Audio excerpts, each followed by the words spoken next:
What's going on, guys? Welcome back. Want to do some MMA content for you. Glad to welcome back Anthony Leinart Smith. We're going to talk about a few topics that have happened in boxing recently, I guess boxing and MMA. First thing is going to be with Tyson Fury. He came out after UFC 196 and talked about Holly Holm, showing more balls than Conor McGregor, that the fighting pride of Ireland wouldn't have tapped out so easy as Conor did, that he would have went to sleep first, and there can only be one Tyson Fury. But the big thing that got people talking was he said, quote, MMA is bullshit, gets hard, tap out. Boxing is the ultimate combat sport where two proper fighters stand up and fight. So as an MMA fighter yourself, Anthony, what would you say to that? How does that make you feel? Well, I think that, first off, to preface all of that, I think Tyson Fury is using the MMA stage to try to bring some attention to himself. It's also pretty easy to say that you wouldn't tap out and that you would just go to sleep without ever having someone's arm wrapped around your neck, choking you unconscious. It's not always that simple. And I don't think that Holly Holm went to sleep on purpose. I really don't. I think that the choke was just that fast and that hard.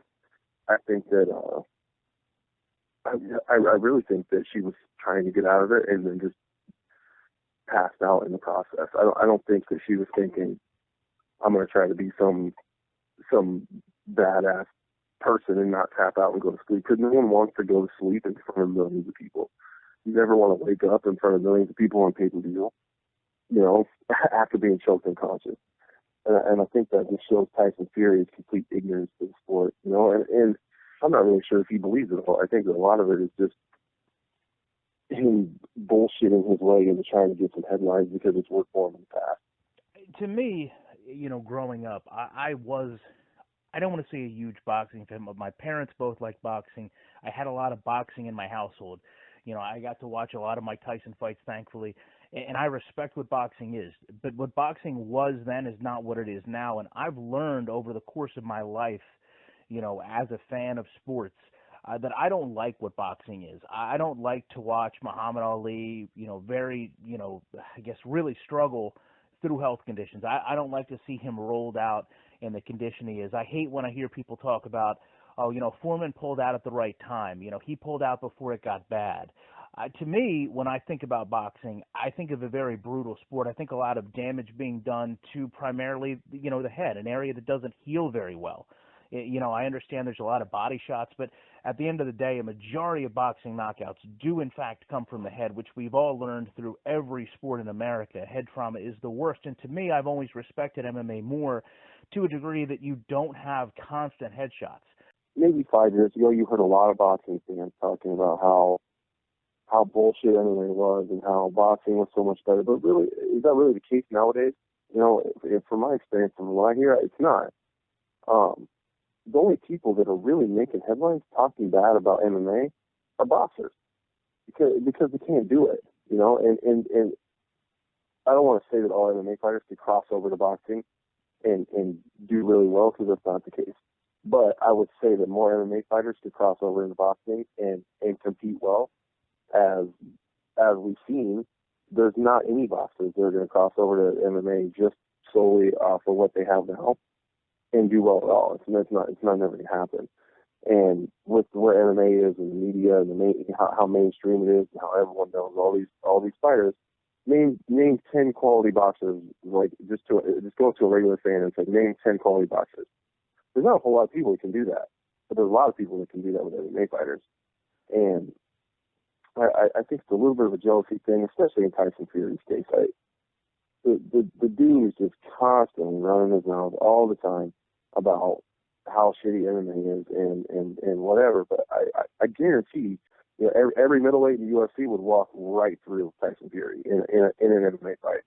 So I don't really understand what he means by it's the sweet science. Boxing is its own sport, and it just solely boxing, the pure act of boxing is a science. But as far as being the sweet science and the ultimate, combat sport, that's bullshit. If you're in a street fight with an MMA fighter that in your fighting, who's going to win that fight? A pure boxer or an MMA fight? You know, it's that simple.